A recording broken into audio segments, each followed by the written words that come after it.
A blue tarp is covering a horrific ritual. Underneath, the body of James Lawden Decker isn't just murdered, it's been cleansed. The killer forced him to inhale and swallow gasoline in his final, agonizing hours. The man responsible, not a shadow in the woods. He was the camp's generous caretaker, a self-proclaimed god who fixed lost souls. And James was his special project. This is the chilling story of what happens when a god's favorite possession dares to say no. You will not believe what we found in his personal notebook. Hit that like button and subscribe right now so we can dig into the twisted mind of this caretaker together. The static hissed first, a sharp burst of white noise that made Officer Azor flinch in the quiet of his patrol car. Then came the voice, thin and stretched tight with a panic that felt far too large for the small speaker. Oh man, he's gone. Azor's hand, which had been resting on the console, moved to the volume knob, turning it up. The dispatcher's voice was a calm counterpoint, professional and level, but unable to soothe the hysteria on the other end. Sir, I need you to calm down. Where are you? The woods. The Lake Jackson forest. By the old trail, you have to hurry. Please, Robert said we had to call, he's not. The caller's words dissolved into a raw, choking sound, half sob, half gasp. Sir, what is your name? Jamie. My name is Jamie. He's my friend. He's gone. Is your friend breathing, Jamie? A hollow pause. I didn't look. The tarp, I couldn't look. Azor was already in motion. He flipped on the patrol car's lights, but left the siren off. No need to announce his arrival to whatever waited in that forest. He radioed dispatch. 389, I am en route to Lake Jackson, estimated arrival in 7 minutes. Is the caller still on the line? Affirmative, 389.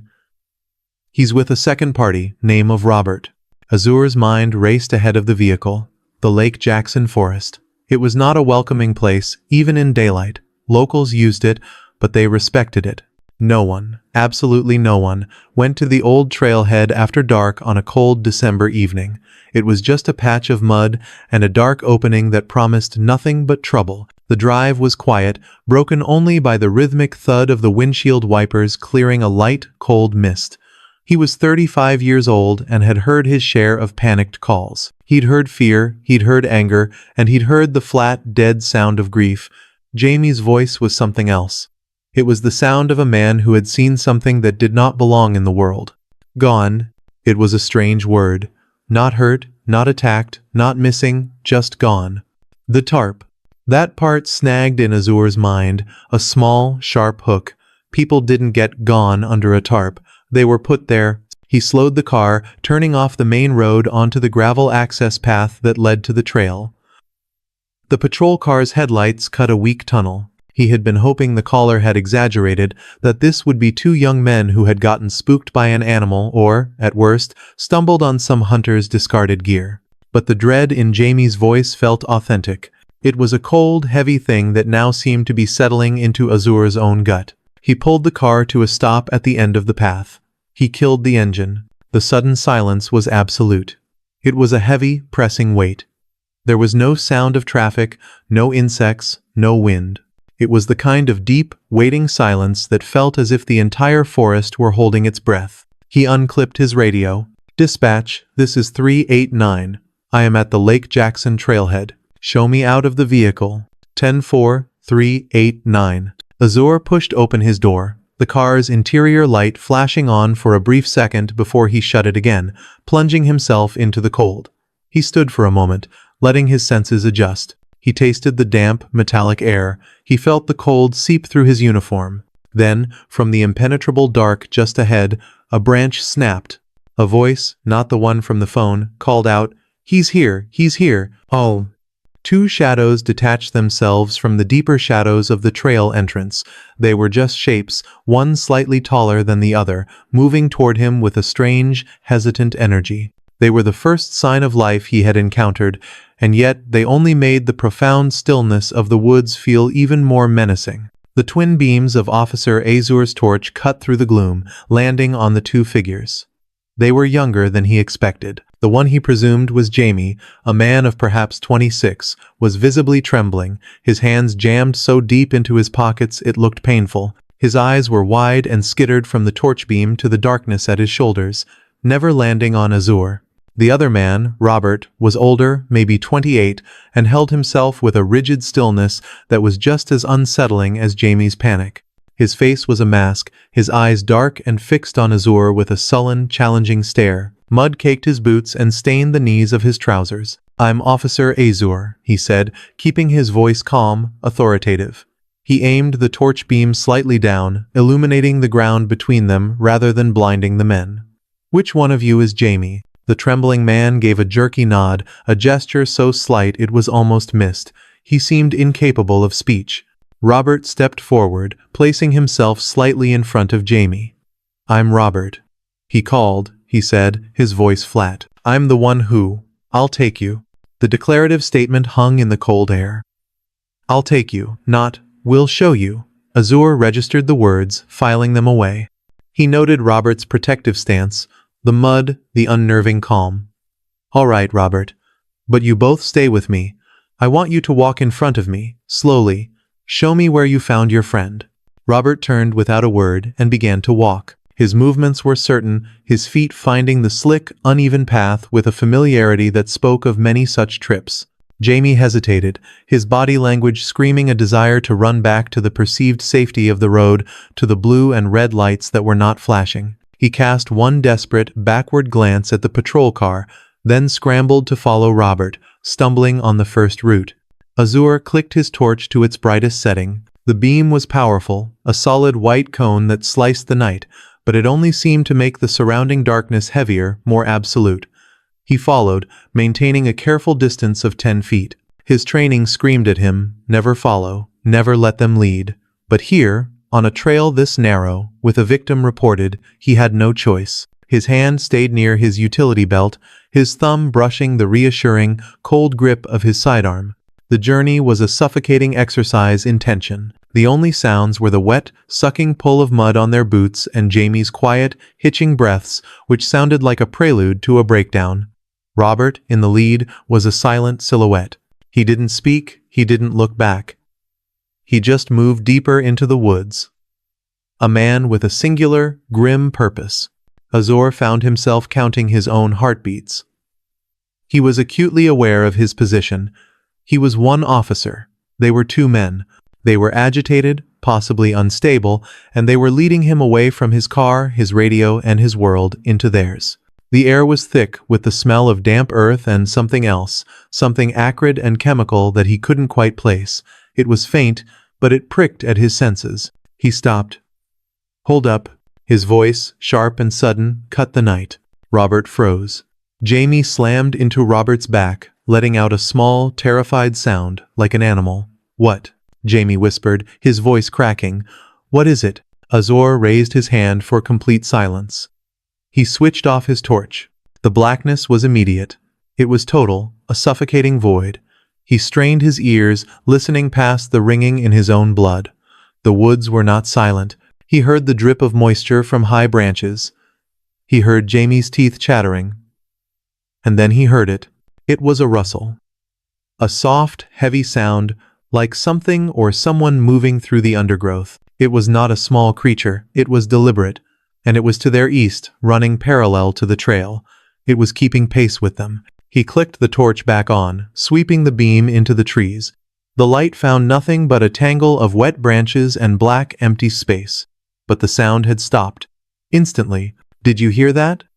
Azure's question was low, directed at Robert. The man in front of him did not turn around.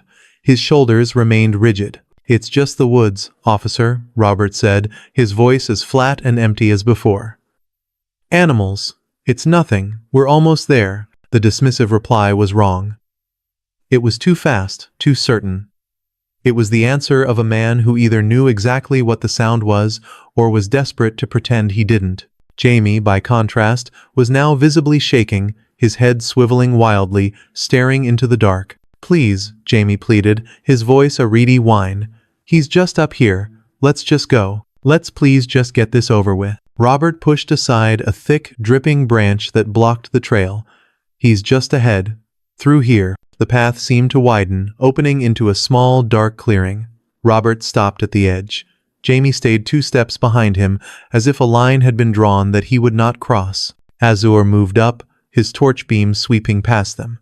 The light moved over damp ground, over a cluster of ferns, over a blackened fire pit. And then it hit it. The light stopped, fixed. It was a shape. A low, artificial, rectangular thing.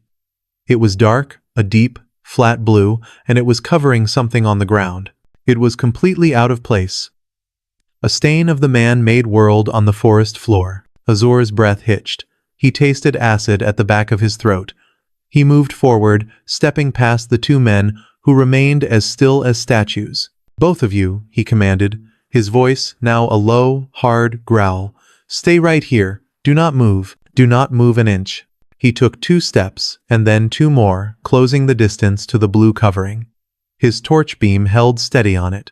The object was large enough to conceal a grown man, and it was held down at the corners by heavy stones. Behind him, Jamie made a small, whimpering sound. "Stay back," Azur commanded again, his voice low.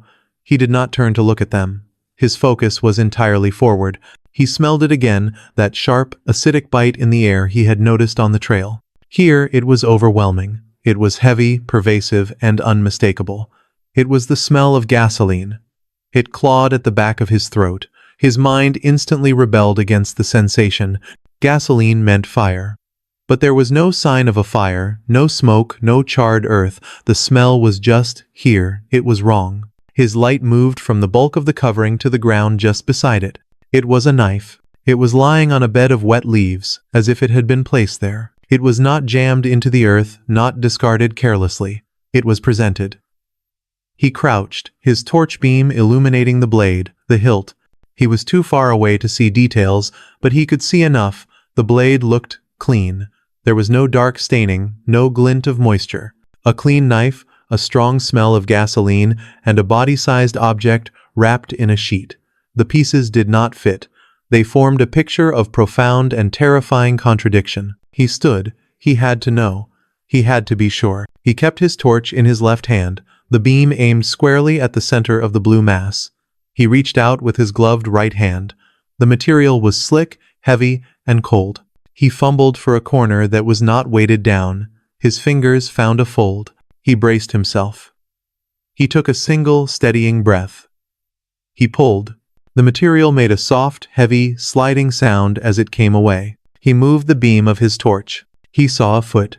It was pale, still, and unmistakably human. A wave of cold, professional detachment washed over him, a necessary shield. He pulled the covering back further, the action slow and deliberate. The victim was a young man, perhaps in his 20s. He was unclothed. He was lying face down, his limbs arranged in a way that spoke of a chilling, deliberate placement. This was not the result of a simple, heated fight. This was not a panicked disposal. This was something else. This was a statement. Azur's training, his years of experience, told him there was no life here. This was not a rescue. This was the start of a long, dark road. Behind him, the sound of a man choking back sickness. "Oh, no, no, no, no. Is it James?" Jamie's voice was a shattered whisper. Robert, by contrast, was utterly silent. Azur stood up to his full height. He turned, his body automatically moving to block the sight from the 2 men. He fixed the beam of his torch on their feet, the light bright and sudden. "You too," he said. His voice was no longer calm. It was iron. "Turn around. Go back to the trail. Wait for me by the road." "But, officer, Jamie began, his hand outstretched. "Now." Aztu's voice cracked like a whip in the small dark space. "Go. Do not touch anything. Go back the way we came. I will be right behind you." Jamie turned and scrambled, half falling, crashing back through the undergrowth without a light to guide him, driven by pure animal panic. Robert did not move. He stood for one long, unblinking second. His gaze was fixed on Azur, his face a mask of stone. It was not the reaction of a shocked or grieving friend. It was something else, something cold. Then, without a word, he turned with deliberate slowness and followed Jamie's chaotic retreat. Azur listened until the sounds of their flight faded, swallowed by the woods. He was alone in the clearing, alone with the victim, the knife, and the suffocating smell of gasoline. He raised his radio to his mouth. His hand was trembling, a slight, betraying tremor, but his voice, when he spoke, was perfectly steady. 389 to dispatch. The reply was immediate, tinny in the silence. Go ahead, 389. Dispatch, I have located the party. He is deceased. I have a confirmed signal 7 at my location. He paused, taking a breath. I need detectives. I need the full team. And I need another unit to my location, code 3, to secure the witnesses. 10-4, 389. Backup is en route. He lowered the radio, but kept his hand on it. He did not look back at what lay beneath the blue sheet. He looked into the deep, impenetrable woods that surrounded him, the same woods that had produced that strange, pacing rustle. The woods that were, once again, completely and terribly silent. The woods were no longer silent. Azur heard the distant slam of car doors, the crunch of heavy boots on the gravel path, and then, finally, the low murmur of professional voices.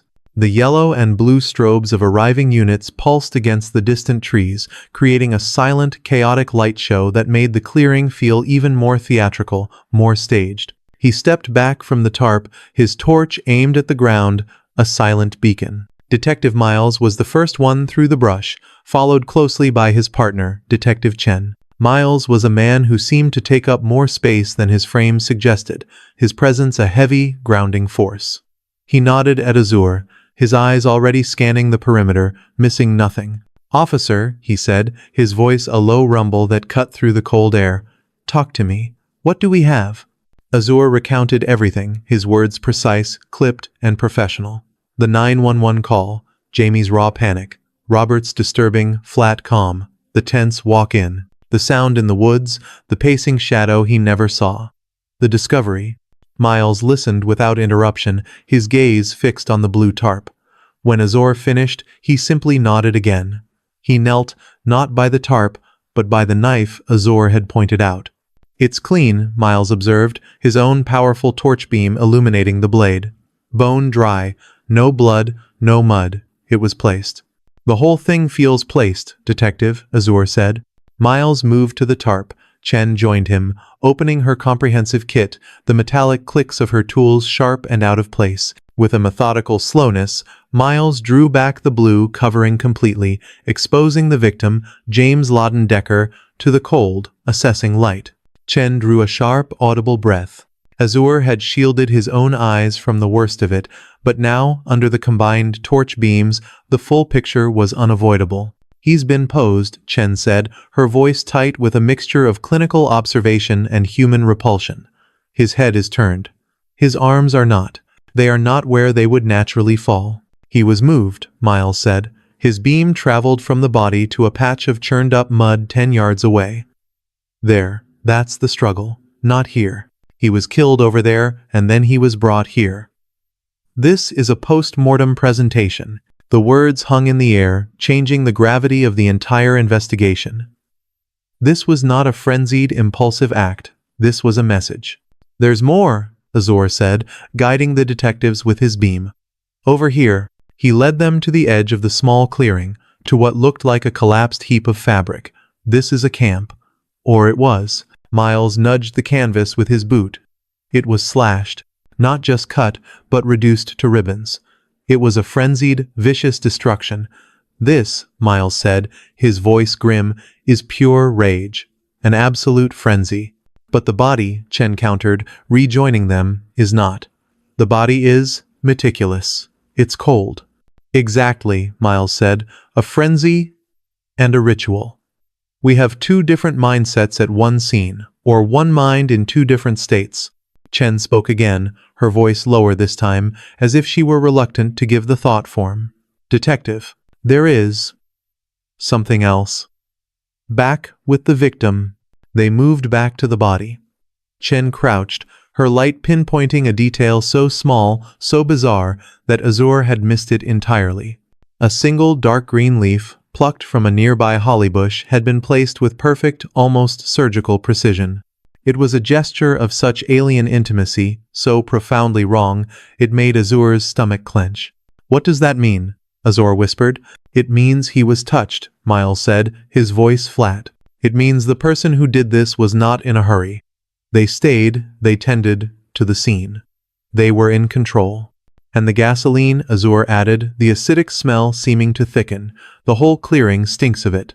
Chen, who had been examining the victim with her light, looked up, her face pale. "Detective," she said, her voice catching, "I don't think the gasoline was for a fire. I think it was part of the act. The smell. It's coming from him." A terrible, cold silence fell over the group. The implications of that statement were horrific. The gasoline was not an accelerant. It was a tool. It was part of the torment. Miles stood up straight, looking around the dark, silent perimeter. "This wasn't a killing," he said, his voice a low, hard growl. "This was a procedure. This was a slow, calculated unwinding. We are not looking for a man who lost his temper. We are looking for a man who is a true and patient monster." He turned to Azur. "Your two witnesses at the road, Jamie and Robert. They are no longer just witnesses. They are the first chapter of this story. One of them is terrified, and the other one is... what? Calm. That calm is more frightening than the panic. Get them separated. I want to know everything they know. I want to know who James Lawton Decker was, and I want to know who he knew that was capable of this." The walk back to the trailhead was a silent, grim procession. Azur placed himself between the two men, his presence a physical barrier. Jamie stumbled, his breath still coming in ragged, wet hitches. Robert moved with that same unnerving, fluid silence, his gaze fixed forward, as if he were alone on the path. When they broke through the last line of trees, the scene was a chaotic blaze of official light. 2 additional patrol cars were parked, their strobes painting the wet gravel in rhythmic flashes of blue and red. The uniformed officers, tense and ready, moved to secure the 2 men. "Separate them," Azur ordered, his voice carrying over the low thrum of the idling engines. Back of 2 different cars. They don't talk to each other, they don't talk to anyone but the detectives. And they are not to be left alone. Jamie offered no resistance, seeming to deflate as an officer guided him into the back of a cruiser. He folded into the seat, his head bowing, a man utterly broken. Robert, however, stiffened. He didn't pull away, but his entire body went rigid as the officer's hand touched his arm. "I am not under arrest," he stated, his voice flat, but with an underlying edge of steel. "You are a material witness at a Signal 7, son," the officer, a veteran sergeant, replied in a low, unimpressed tone. "You will sit where I tell you to sit." He expertly guided Robert into the back of Azur's car. The door shut with a heavy, final thud. Detectives Miles and Chen emerged from the woods a few minutes later. Miles paused, his eyes scanning the new tableau. The forensic van arriving, the separated witnesses, the perimeter being established. He walked over to Chen. "One is shattered, one is stone," Miles said. "You take shattered, I'll take stone." Chen nodded, her expression grim. She walked to the car holding Jamie, opened the front passenger door, and slid inside, facing backward. The dome light cast a sickly pale light on Jamie's face. He looked up, his eyes brimming with a terror so raw it was almost juvenile. "Jamie," Chen began, her voice deliberately soft, almost kind. "I need you to tell me, from the beginning, why did you go into those woods tonight?" "We were worried," Jamie whispered, his words tumbling out. "We hadn't heard from James. Not since this afternoon." "What happened this afternoon?" "The yelling." We heard yelling." "From our camp?" "Go on," Chen prompted. "We heard James, and we heard him." "Him? Who, Jamie?" Jamie's eyes widened, as if saying the name aloud was a transgression. "Dusty. The guy who lives in the house. The one that borders the woods. Dusty McDonald. He was raging. We hear him rage all the time. But this was. It was different. It was about James. Then it just stopped. It went quiet. Too quiet. For hours." Chen let the name hang in the small space. "Dusty McDonald. So you went to check on James," she said. "Yes. Robert and I. We walked over." And we saw. His breath hitched. You saw the tarp Chen finished for him. What did you do then, Jamie? I. He looked away, his gaze frantic, searching for an escape. Robert went up. He saw the knife. What did you do, Jamie? Chen's voice was still soft, but a new, insistent pressure had entered it. It's important, what did your hands touch? Jamie broke. A dry sob tore from his throat. I had to know, I thought maybe he was just sleeping or hurt. I lifted a corner, just a corner. I saw his boot. No, his foot. It was his foot. It was so white. He was hyperventilating now. I dropped it and I ran. I just ran. Chen held his gaze. You touched the tarp. It was a statement, not a question. Jamie nodded, his entire body shaking. God, I'm sorry. Stay here, Chen said, her voice turning neutral. She stepped out of the car and shut the door, leaving Jamie to his quiet hysteria. Miles was leaning against Azur's cruiser, where Robert sat, silent and unmoving, in the back. His name is Dusty McDonald, Chen said, her voice low. Jamie and Robert heard him arguing with the victim this afternoon. Dusty McDonald, Miles repeated, the name tasting like ash. He knew the name. The department knew the name. Figures. He pushed himself off the car and opened the back door, sliding in opposite Robert. The space was charged with a different kind of tension. Robert's stillness was an aggressive, defensive wall. Miles didn't speak for a full 30 seconds. He just watched the man. Robert stared straight ahead, his jaw set. You picked up the knife, Miles said finally. Robert's head snapped around, his eyes locking with the detective's. The surprise was real, a flicker of vulnerability in the stone facade. You didn't think we'd know? Miles pressed, his voice a low conversational growl. You were calm. You weren't panicking. Your friend was a mess, but you were thinking. You saw the knife, and you picked it up. Robert's composure, so solid, began to fissure. It was clean. Clean. There was nothing on it, Robert stammered, the words suddenly clumsy. I don't know why I did it. It was just there. Like it didn't belong. I picked it up. I looked at it, and it was clean, so I put it back. I put it right back where I found it. I swear, you put it back, Miles repeated, his voice devoid of emotion. You found your friend, like that, and your first instinct is to tamper with a piece of evidence. I didn't. I wasn't thinking. Robert's voice rose, a sharp crack in his self-control. Oh, I think you were, Miles said, leaning in. I think you were thinking plenty. You and Jamie. You hear a fight. You wait hours. Then you both decide to go into the dark. You both decide to touch the key evidence at the scene. One on the tarp, one on the knife. It's almost helpful, like you were trying to erase something, or someone. No, Robert said, genuine panic in his eyes now. No, it wasn't. We were scared. We were scared of him. Scared of James. No. Scared of Dusty. He did this. He must have.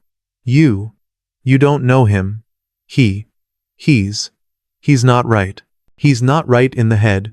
He was obsessed with James. Miles's eyes narrowed. Obsessed.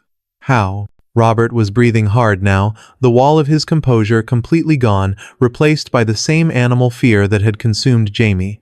Just obsessed. We all saw it. And now James is, oh God. It was Dusty.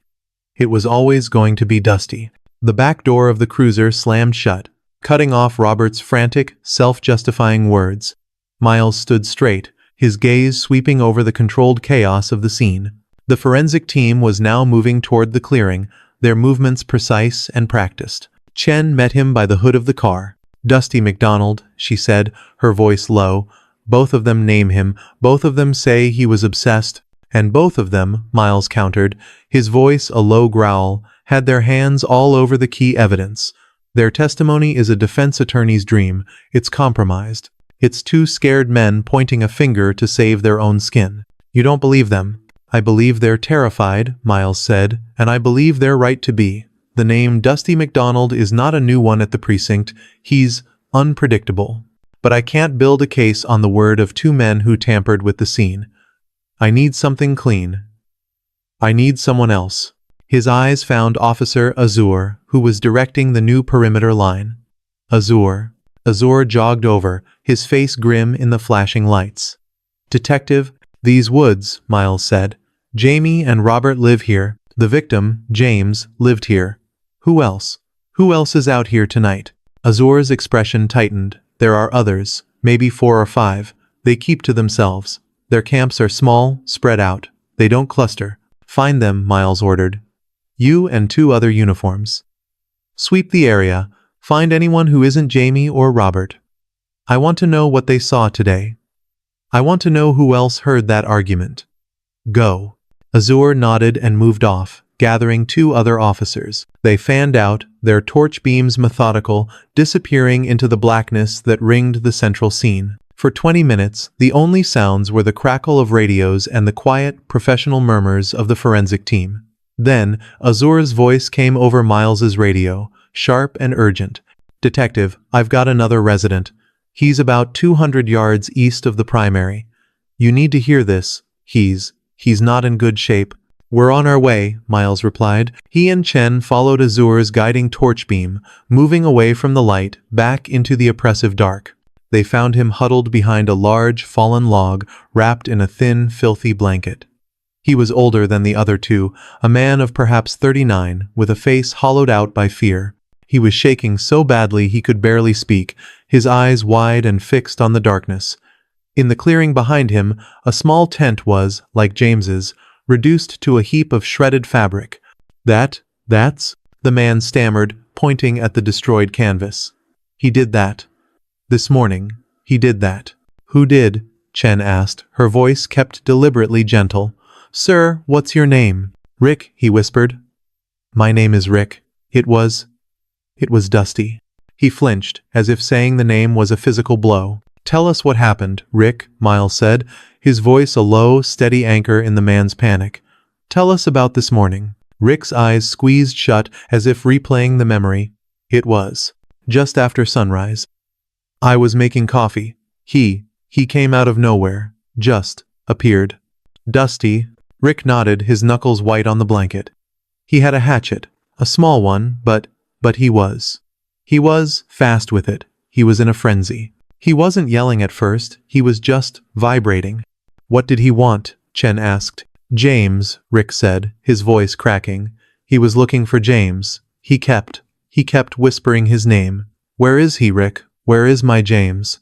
I told him I didn't know. I hadn't seen him. He didn't like that. Rick's gaze went back to his ruined tent. He asked me again. Where is he? And I said I didn't know. So he turned. And he did that. He just cut it to pieces. It took him seconds. He just destroyed it. He didn't even look angry. He just looked empty. And then what? Miles pressed. Then he looked back at me, and he smiled. He smiled, and he told me. He told me that James had betrayed him, that he was ungrateful and a liar. And he said, cleansing is coming, Rick. It's time to purify the camp. Tell James his God is looking for him. A cold, heavy silence settled on the 3 of them. Cleansing, Chen repeated, the word sounding obscene. He told me to stay out of his way, Rick whispered, tears now rolling down his face. He told me he was going to find James, and he just walked off, back toward his house. I've been hiding here ever since. I was too scared to move. Until I heard you. Miles and Chen exchanged a single, grim look. This was it. This was the clean testimony. This was not a panicked reaction. This was a direct, violent threat. A weapon. A specific target. And a chilling, possessive, righteous motive. Dusty McDonald wasn't just a person of interest. He was a predator who had announced his hunt at sunrise. Detective Miles and Detective Chen stood near the open door of the command van, the radio chatter a low, steady hum in the background. The air had grown colder, the kind of damp chill that works its way into the bone. Rick had been escorted to a warm patrol car, his story captured, his terror still palpable. So, Chen said, her arms crossed tightly against her chest. A hatchet. A direct threat. A motive of betrayal. And this, cleansing language. He's not just angry. He's righteous. He's a zealot, Miles said, his voice a low growl, and James was his heretic. The betrayal Robert mentioned, it wasn't just a fight between friends. It was a personal, theological insult. He ran a hand over his face. I know the McDonald name. The family owns the land. Grandfather's property. Dusty's lived there for years. We've had calls. Disturbances, strange behavior. Nothing that ever stuck. He's always been eccentric. Now, eccentric looks like psychotic. So we go pick him up, Chen stated. Not yet, Miles said, holding up a hand. We go in with just Rick's testimony, and McDonald's lawyer paints Rick as an unreliable, frightened man trying to settle a score. We still have the problem of our first two witnesses tampering with the scene. No, I want more. I want to know this man, inside and out. His obsession with James didn't happen in a vacuum. The others, they must have seen it. They lived with it. He turned to Azor, who had been quietly coordinating the search patterns. Officer, those other camps you mentioned. I want everyone you found, who isn't Rick, brought to the perimeter. I want to talk to them. Now, it took another 20 minutes, but Azor's team was efficient. They brought two more individuals out of the woods, a man and a woman, both looking wary and cold. They were directed to separate vehicles for interviews. Chen took the man, and Miles approached the woman. She was perhaps in her late 20s, with a face that looked older, weary, and guarded. Her name was Maria. I'm not in any trouble, am I? She asked, her voice quiet but steady. She wasn't panicked, like Jamie or Rick. She was just tired. No, Maria. You're not in any trouble, Miles said, keeping his voice gentle. We're just trying to understand what happened to your friend, James. We need to know about the people who live here. We need to know about Dusty McDonald. Maria let out a long, slow breath, a small plume of white in the cold air. She looked away, toward the flashing lights. Dusty, she said, the name sounding like an old, familiar problem. He means well, I guess, sometimes. Means well. How? The house, she said, gesturing vaguely toward the property line hidden in the dark. He lets us use his place. For things. You know, a hot shower. Sometimes, if he's in a good mood, he'll let you run a load of laundry. This was new. Miles's interest sharpened. He just offers this. Oh yeah, Maria said, with a small, mirthless laugh. He offers, he's generous. She said the word like it had a different, darker meaning. But this generosity, Miles prodded, it comes with a price, doesn't it? Maria's eyes snapped to his, her gaze sharp and knowing. You're smart, she said. Yeah. It's got a price. It's not money. It's your time. Your information. You use his shower. He'll want to talk. For a long time, he'll ask questions. What kind of questions? Everything, she said, her voice dropping. He's got to know everything. Where were you today, Maria? Who was that I saw you talking to by the creek? Why did you need to go to town? What did you buy? It's exhausting. But, you know, a hot shower in December, you put up with it. You answer the questions.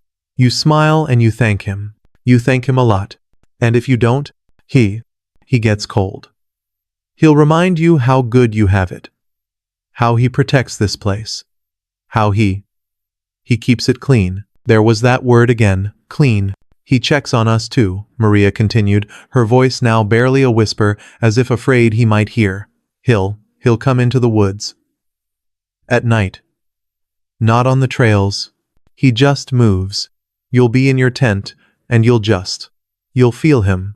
You'll look out, and he'll be standing there, by a tree. Just watching. He says he's making his rounds. Checking the perimeter. He's the landlord of the woods, Miles murmured, the pieces clicking into place. The showers, the laundry, they weren't acts of kindness, they were tools of access. They were his leverage. It was how he made them beholden to him. It was how he bought the right to invade their lives, to monitor them, to control them. He's the landlord, Maria agreed, nodding. And we've all been late on the rent, one time or another. But James was different. He stopped paying. He told Dusty. He told him no last week. Right to his face. He told Dusty to leave him alone. Miles looked at her, the final, chilling piece locking into place. He told him no. Yeah, Maria said, pulling her thin jacket tighter. He told the landlord he didn't live here anymore. And I guess Dusty decided to evict him. Detective Miles held Maria's gaze. Her last words hung in the air, heavy and sharp. He told him no. I need you to be very clear with me, Maria, Miles said, his voice low and insistent. This is important. How did Dusty react when James told him no? Maria looked down, her hands twisting the hem of her thin jacket. It wasn't just that one time. It started, maybe 2-3 weeks ago. James. He was different from us. He wasn't broken, you know? He was just stuck. He was smart. He was kind. And Dusty noticed. Noticed how he singled him out, she said, finally looking up. Her eyes were filled with a deep, weary understanding. We were all just the camp people. But James was his special project. That's what he called him. My special project. The word my was a red flag, a small, possessive claim that Miles seized on. His project to do what? To save, he said. He treated him different.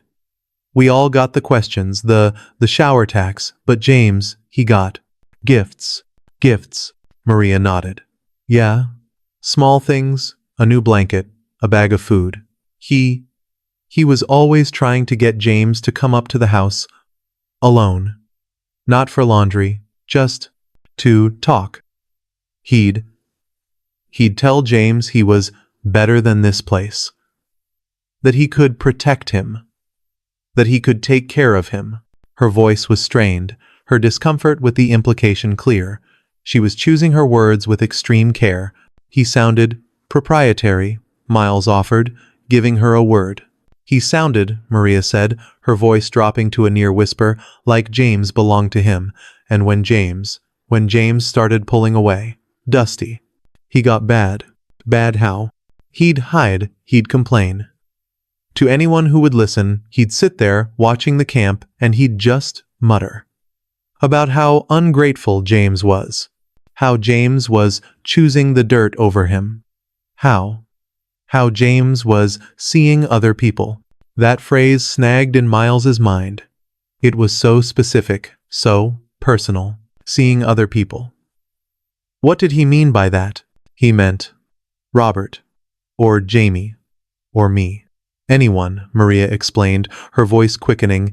He meant James talking to anyone else, laughing with anyone else. If James shared food with Robert, Dusty would see it. And the next day, Dusty would be cold. He'd tell James he was making a mistake, that he was entertaining the wrong company, that those people didn't appreciate him, not like he did. The picture was now complete, and it was deeply disturbing. This was not a power struggle over a camp. It was a suffocating, one-sided, and deeply possessive fixation. The betrayal that Rick had spoken of. It was personal. It was the perceived infidelity of a favored subject. He was jealous, Miles stated. He was, scorned, Maria corrected, her voice trembling slightly. It felt wrong. It felt unhealthy. We all saw it. And James was just. He's a nice guy, you know. He was just trying to be polite. He didn't know how to stop it. Until last week, when he told him no. Yeah. James, he'd had enough. Dusty brought him a pair of boots. And he tried to get James to come to the house. to say thank you properly. And James, he left the boots on the ground. He told Dusty. He told him, I don't want your things. He told him to stop watching him. And that, Miles breathed, is when the project changed. Maria nodded, a single tear tracing a line through the grime on her cheek. Dusty. His whole face changed. He stopped talking about saving James. He started talking about fixing him. He said James was sick, that he was corrupted by us, by Robert. He said, if I can't save him, I'll have to cleanse him. She looked at Miles, her eyes wide with the dawning, terrible realization. That argument, she whispered, the one Jamie and Robert heard this afternoon. I heard it too. It was the end. Dusty was. He was pleading. He was offering James one last chance. He told him he could come live in the house. For good, that he'd forgive him. For everything. And what did James say? Miles asked, his own voice now low and tight. He told him to get away. He called him a freak. He told him he wasn't his keeper. He yelled it. So everyone could hear. He embarrassed him. And that was it. Dusty just smiled. This awful, quiet smile. And he turned, and he walked back to his house. And he didn't say another word. Detective Miles looked at Maria for one long, cold moment. The final piece of the story clicked into place with the sickening finality of a lock, the public humiliation, the freak, the quiet, terrible smile. He turned from her without another word. The time for gathering impressions was over. The time for action was now. He keyed his radio, his voice a low, hard command that cut through the night. Azor. Rally your team, everyone. We are moving on the primary residence. Now. He turned to Chen. We have it. Threat, motive, timeline, let's go. The relative quiet of the perimeter evaporated. There was the sound of car doors opening and slamming shut. The crunch of multiple boots on the gravel path. The low, urgent voices of officers checking their gear. Azor was at Miles's side, his face set and grim. You, stay with her, Miles ordered a patrol officer, pointing to Maria. No one else gets near her. He led the way, a small, dark column of officers moving from the disorganized edge of the woods. They crossed the unseen property line, moving with trained, quiet purpose. Set a hard perimeter, Miles commanded, his voice never rising above a low growl. 2 on the back, 2 on the front. I want all exits covered. I want eyes on every window. Do not engage. We wait for my word. The officers melted into the shadows. Miles, Chen, and Azor took the front. A heavy, oppressive silence fell. It was a different silence from the woods. This was a man-made silence, a predator's stillness. Miles raised the PA microphone from the nearest patrol car. His voice boomed, amplified and artificial, shattering the night. Dusty McDonald, this is the police. We have the house surrounded. Come out the front door with your hands raised. Do it now. There was no answer. Nothing. No movement. No light. Dusty McDonald. Miles's voice was harder, louder. We know you are in there. You have 10 seconds to come out, or we will be forced to enter. A long pause.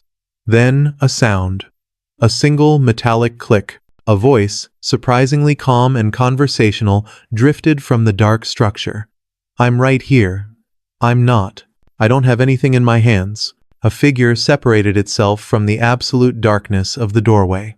It did not move like a man who was afraid or cornered. It moved with a strange, deliberate calm. Stop right there, Azor commanded. Let me see your hands. High in the air. I'm not armed, the voice said, still conversational. The figure stopped. Please, I don't have anything in my hands. Turn around. Miles ordered. Put your back to me. Y'all know what happened down there, the figure, Dusty, said. He wasn't asking, he was stating a fact, as if they were all colleagues in the same strange business. That man tried to light me on fire. The words landed with a thud. Miles and Chen exchanged a look. Fire, the word was wrong, it didn't fit. The gasoline was a tool of torment, not an accelerant. I'm not going to tell you again, Dusty, Miles said, his patience gone. Turn around.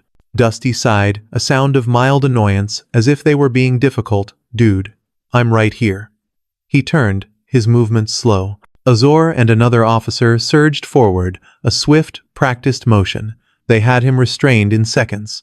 The sharp, clean zip of the plastic cuffs was the loudest sound in the clearing.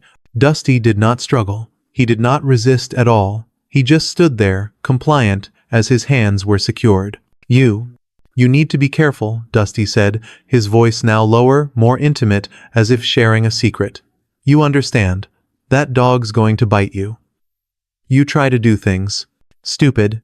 Be quiet, Dusty, Azor said, his voice tight. As they began to lead him toward a cruiser, Dusty turned his head, his gaze finding Detective Miles in the dark. A strange, serene look was on his face. I'm not even armed, he repeated, as if this were the most important detail. Sir.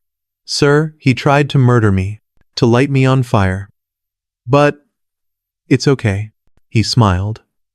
It was the same quiet, terrible smile Maria had described. You don't have to worry, Dusty whispered as he was guided into the back of the car. I'm not an easy person to get rid of. The owl sees everything. The owl. He always sees in the dark. The car door slammed, sealing him inside. While Dusty McDonald sat in a holding cell, his claims of self-defense and his owl persona echoing in the sterile precinct, Detective Miles and Detective Chen returned to the woods. They now had a search warrant for the house, and the sun was beginning to touch the horizon, casting a cold, gray light over the property. The interior of the house was a reflection of Dusty's fractured mind. It was a chaotic maze of clutter, stacks of seemingly random objects, and strange, half-finished projects. But it was not dirty. Underneath the chaos, there was a meticulous order. Tools were arranged on a wall. Multiple bladed implements, from utility knives to a hatchet, were cleaned and stored, each in its place. He's a collector, Chen murmured, her torch beam playing over a shelf of old, empty glass jars. He's a dragon, Miles corrected, his voice low, hoarding his treasures. Look for the gasoline can. Look for the clothes he was wearing. They moved through the house, their search methodical. They found the hatchet Rick had described. It was clean. They found a red gasoline can in a shed. It was nearly full. Every item that could have been evidence was present, but seemingly untouched. He's smart, Chen said, frustrated. Or he's lucky. Or he's both. There's nothing here that screams, I just did this. Keep looking, Miles said. A man this. Organized. This obsessive. He wouldn't discard the real trophies. It was Chen who found it. In the small, sparse bedroom, in a simple wooden desk, was a single locked drawer. The rest of the desk was open, covered in papers and receipts, but this one drawer was secured with a heavy, old-fashioned padlock. Miles, she called out.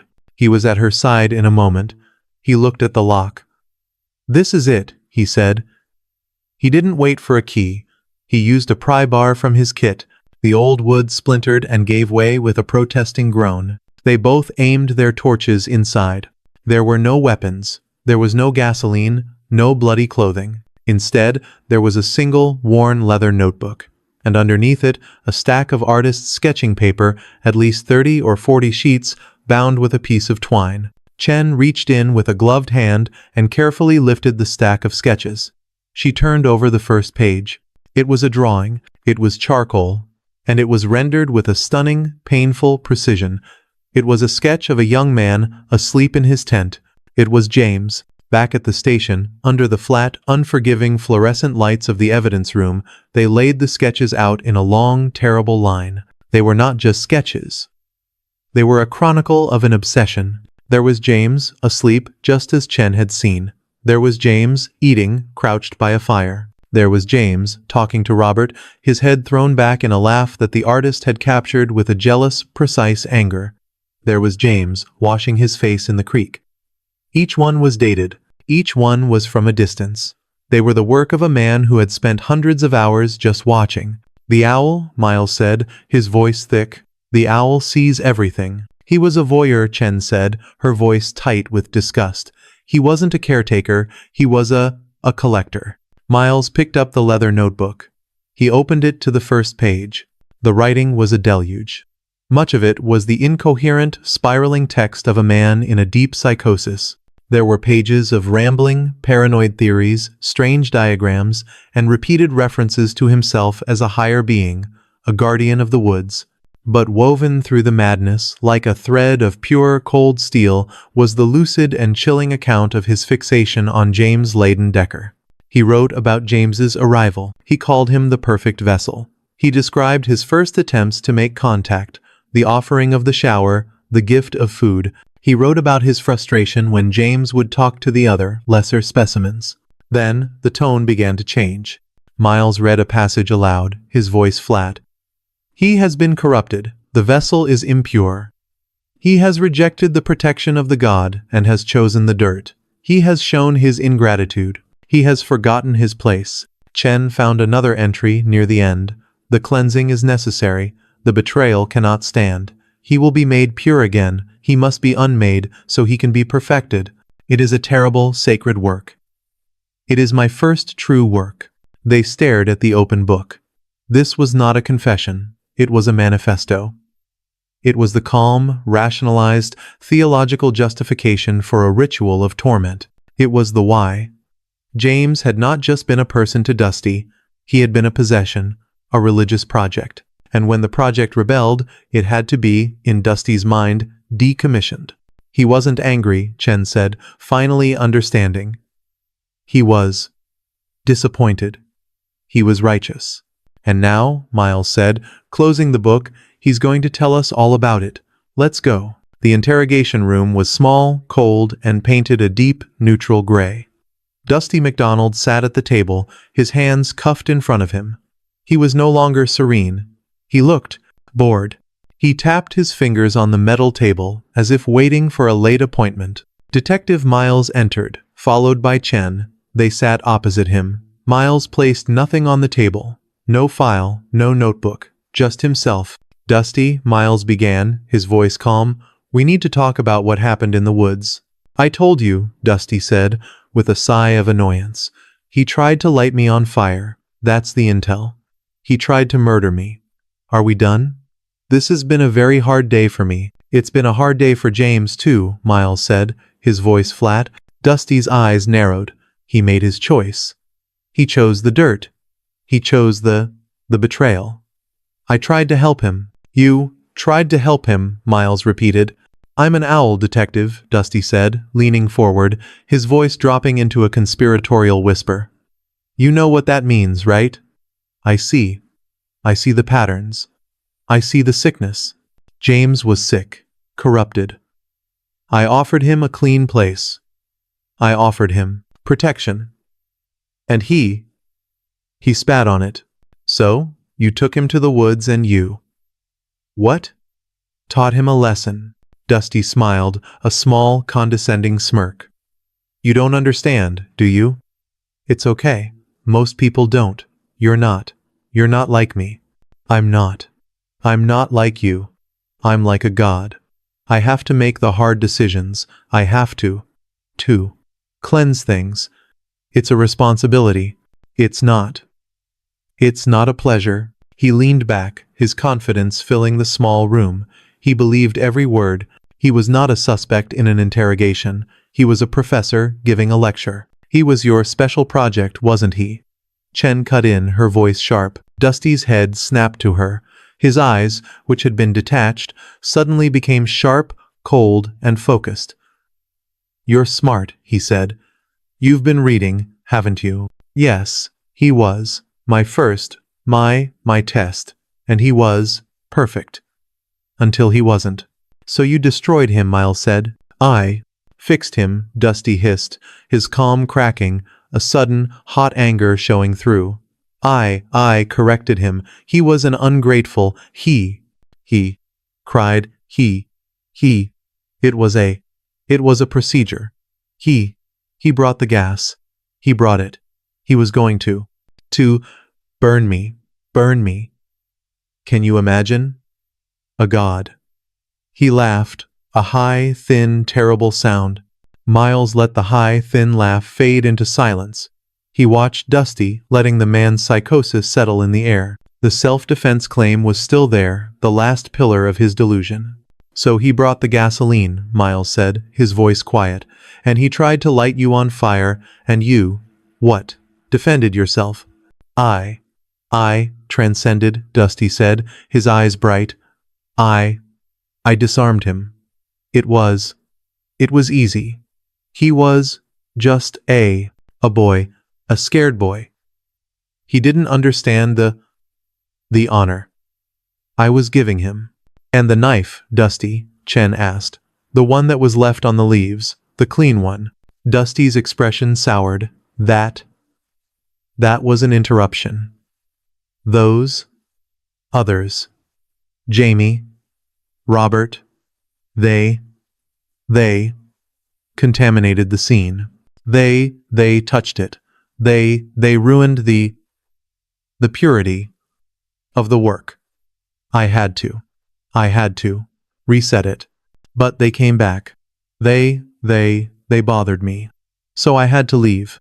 The admission was stunning. He hadn't just placed the knife, he had replaced it, after Robert had touched it, in a futile attempt to restore his ritual. But you're a god, Dusty, Miles said, leaning in, his voice a low, hard press. Gods don't get interrupted. Gods don't get bothered. And gods, they don't get attacked by little boys with gasoline. He did, Dusty insisted, slamming his cuffed hands on the table. He threw it on me. You saw, you smelled it. We smelled it, Miles agreed. But we also have the notebook. Miles slid his hand under the table and brought up the leather-bound book. He placed it in the center of the table. Dusty stopped. His breath caught. His eyes locked on the book, and his expression changed from anger to something else. It was pride. He breathed. That's my work. That's the text. It's a beautiful mind, Miles said, using Dusty's own words against him. All that. Photographic and audiogenic intake. It's all in here. Dusty was nodding, excited now. You do understand. You're like me. You see the threads. I see the threads, Miles said, and I see this one. He opened the book to the last page. My first true work. Dusty was smiling, a wide, beatific, terrifying smile. Yes, it was. It was. Difficult. But necessary. I don't know how I do it sometimes. I just do. When you're experimenting, you learn. I learned so much from James. He had confessed. He had admitted, in his own fractured, delusional way, to every part of it. The obsession, the motive, the ritual, the act. He saw himself not as a destroyer, but as a creator. And he saw his victim as nothing more than a failed experiment. While Dusty MacDonald was processed, his vague, chilling confessions were held against the cold, hard, and undeniable facts. The pathology report arrived on Detective Miles's desk the next morning. It was not the story of a god performing a cleansing. It was the story of a brutal, hands-on, and agonizing end. The victim, James Lawton Decker, had been subjected to a horrific, prolonged ordeal. His body showed severe, blunt force trauma. The report detailed cuts, deep bruises, and fractures to his face, his nose, his ears, and his mouth. His eyes showed severe hemorrhaging. Many of his teeth were broken.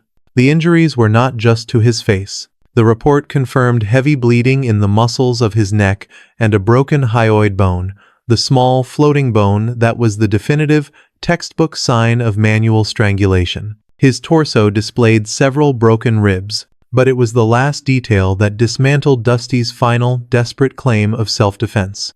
The report confirmed that James had been exposed to gasoline.